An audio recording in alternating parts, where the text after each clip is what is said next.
Ito lang ha, tanungin kita ulit. Yes, sir. Pag nagkamali ka, we have a quorum now, I will cite you in contempt. Yes, sir.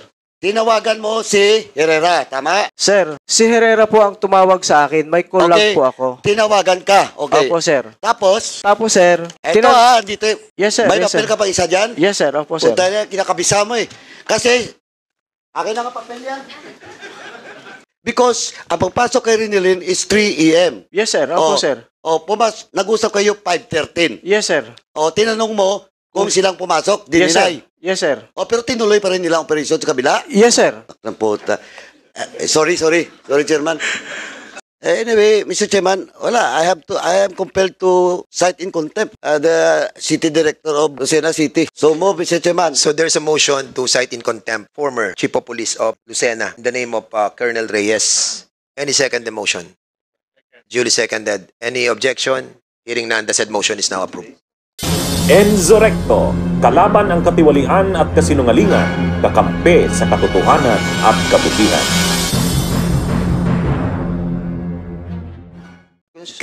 Colonel Reyes, Yes po, sir. City Director, CD.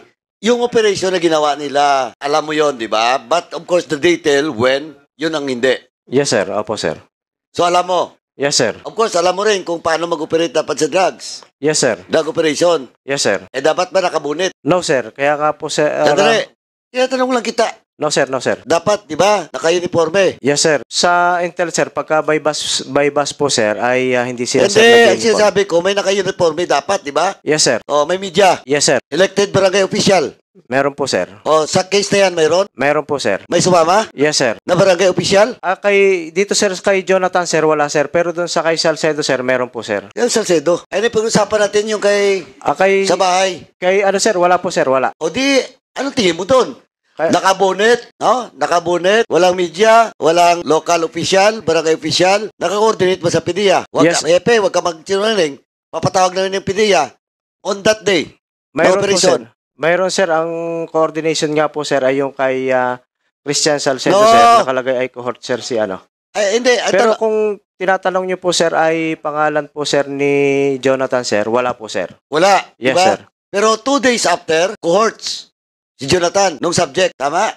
Sir, doon po sa coordination, sir, ng May 24, sir, si Jonathan po, sir, yung sinasabi nilang cohort, sir. Wala po, sir, 2 days after.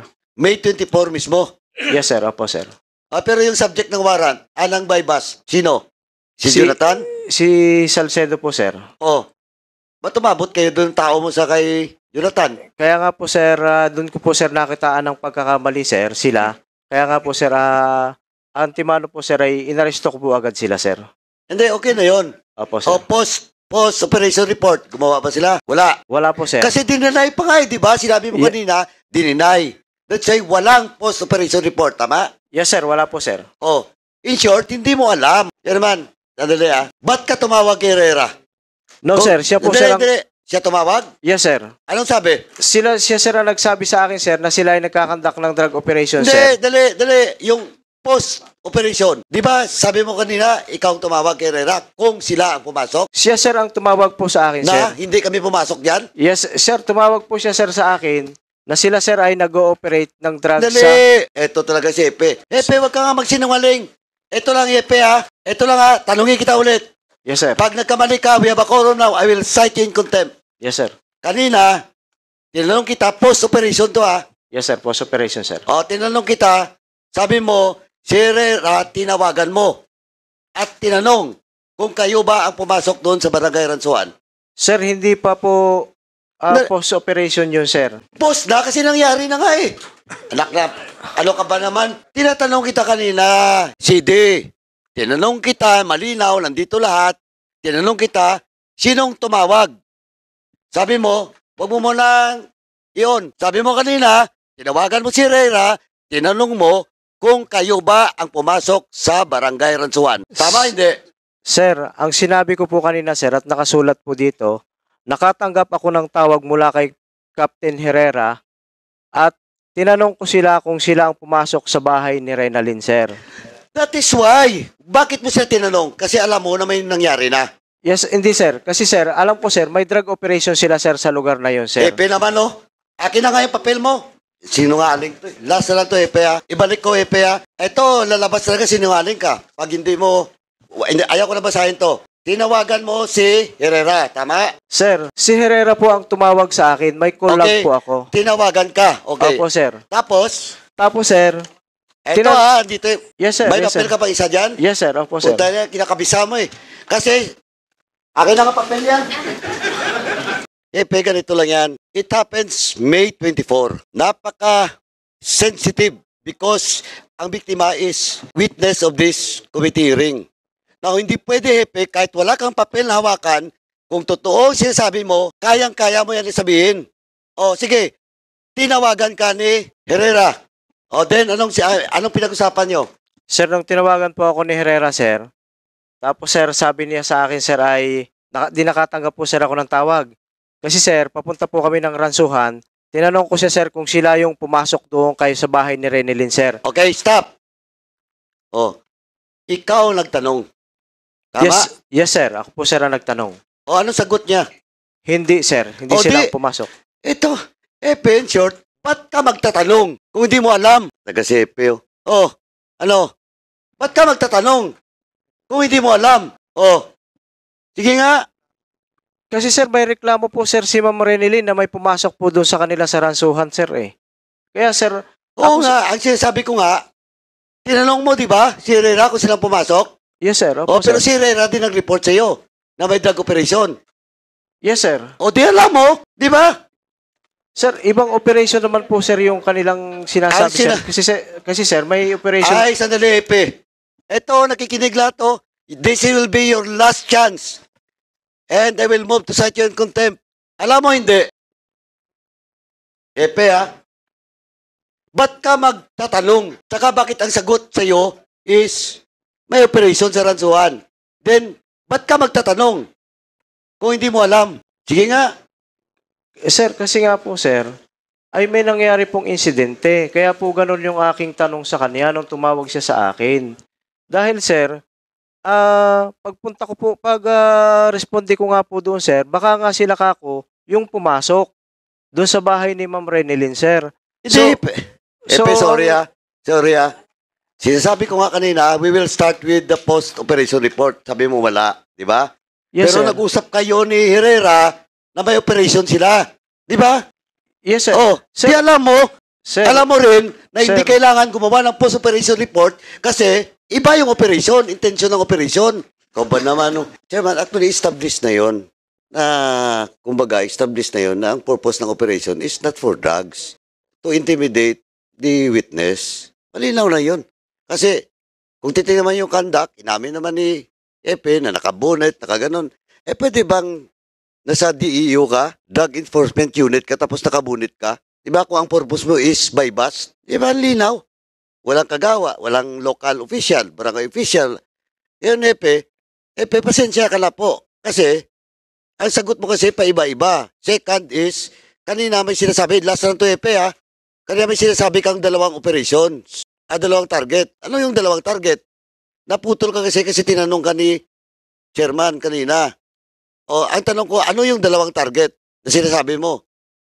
Sabi po, Hindi, RD, si Epe mo lang tinatanong ko, ano yung dalawang target? sabi po, sir, nung team leader ng DET, sir, yun nga po, sir, nasa coordination nila, sir, ay si Christian Salcedo. Yun yung unang target, sir. At sinabi rin po, sir, sa akin na si Jonathan, sir, yung isa. Kaya nga po, sir, nung nalaman ko, sir, na gano'n na nakita ko na po, sir, na may mali, ay nag-act na agad po ako, sir. Nakita ko po, sir, na may mali nga, sir, doon sa kanilang operation kay Jonathan, sir. Nalaya, Epe, ha? Eto ngayon, nire-reconstruct mo yung you're lying, Epe. Kasi nandito yung papel. Nandito yung papel sa akin. You never ask Captain Herrera about the two target operations. Ang tinanong mo lang is yung operation kung kayo bang pumasok doon sa bahay ni Renilyn. Yes po, sir. Hindi ko naman po tinanong si Captain Herrera doon sa... Ba't mo sinasabi ngayon? Na gano'n, na nag-report sa'yo ng dalawang target. Sir, ito na po ay based sa aming in-depth investigation, sir, nung nangyari na nga po yan, sir. Ha? Nagkaroon na po, sir, kami ng in-depth investigation, sir. Hindi, sinasabi ko, Epe, ito yung mo eh. Ito yung statement mo. Tinatanong ko kanina, nung pagtawag, then you mentioned about the 2 targets. Kaya nga kinuha ko sa iyo eh. Kasi, pwede mo talagang basahin lang. Pero yung actual na pangyayari, yung conversation with Captain Herrera, iba. Mr. Chairman, ako, talagang wala. Ang sinungaling to. The conversation between Police Captain Herrera and CD is 5:13. Tapos sabihin mo, CD, hindi mo alam, 5:55, nangyari ang target, yung legitimate, allegedly legitimate. Pero 5:13, nag-usap na kayo ni Herrera. Ang tinanong mo sa kanya kung sila yung pumasok kay Renalyn. And he denied. Then may operation 5:55. O, ba't hindi mo alam? Sir, yung hindi ko po alam, sir, yung kung nung tinanong ko sila, sir, nung pagpasok kay Renalyn, sir. Hindi. Pero prior, sir, nung conduct of operation, sir, talaga naman po, sir, na nagsabi sila sa akin na may drug operation sila, sir, sa Ransuhan. Pero, sir, yung itinanggi sa akin, sir, yung pagpasok kay Renalyn. Pero yung... Hindi, kaya nga, ganito CD, 5:03. Dito, 5:13. Yes, sir. Okay? Ang next operation, next target, kumbaga, because ang pagpasok kay Renalyn is 3 a.m. Yes, sir. Opo, sir. O, nag-usap kayo 5:13. Yes, sir. O, tinanong mo kung silang pumasok, Yes, sir. dininay. Yes, sir. O, pero tinuloy pa rin nila ang operation sa kabila. Yes, sir. Nakang puta. Sorry, Chairman. Nag-usap kayo 5:30, tinanong mo sila kung sila pumasok. Dininay. Yes, sir. O, tapos tinuloy nila sa kabila. Tapos Yes, sir. tinuloy nila. Yun po, sir, yung nangyari dyan. Kaya po, sir, kaya nga sinabi ko nga po, sir, sa So, inyo. tinatanong mo isang bagay na hindi pa nangyayari? Yes, sir. Kasi No. Yung binabanggit ko, tinusundan ko lang yung sinasabi ni Congressman Paduano eh. 5:30, nagkausap kayo, tinatanong mo kung sila gumawa eh. So, dininay nila. Tapos, pagdating ng 5:50, saka 5:50, di ba? Saka sila nag-operate. yes, sir. Kasi dininay nila sa akin, sir, yung kay Renalyn, sir. Yun, sir, yung nangyari, sir. Tapos, sir, alam mo, sir. Epe, tingnan mo Sir, Epe, tingnan mo. sir, Sige. kung alam ko lang po, sir, na sila talaga yung pumasok kay Ma'am Renalyn, sir, hindi ko po, sir, ipatutuloy yung drug operation kay Salcedo, sir. Kasi, sir, alam ko po, sir, madidismiss na yan, sir, eh. Kasi may mga prior na nangyayari, sir, na kapag nagkaroon, sir, ng isang drug operation, tapos kalapit din lang yung lugar at isa pa ring drug operation, nadidismiss na po, sir, yung pangalawa. Hindi na, sir, talaga po paniniwalaan yan. Chairman. Yes, Actually, Chairman, ako, naubos na yung pasensya ko eh. Kahit sabihin ni CD na yung dalawang target, nag-usapan pagkatapos. Pero etong salaysay niya, he never even mentioned dito na 5:50 na tuloy yung operations. Di ba yun? After ng operation na yun, so-called legitimate, baka nakamaskarading mga yun, o nakabunit, wala siyang sinabi dito. Anyway, Mr. Chairman, wala. I am compelled to cite in contempt the city director of Lucena City. So, Mr. Chairman. So, there's a motion to cite in contempt the former Chief of Police of Lucena in the name of Colonel Reyes. Any second the motion? Duly seconded. Any objection? Hearing none, the said motion is now approved. Bunyog, halikan na kasama ka. Bunyog, kapag buklod ay may pag-asa. Luzon, Visayas, Mindanao, isa ang pananaw. Sa bagong Pilipinas ang bunyog isisigaw. Bunyog.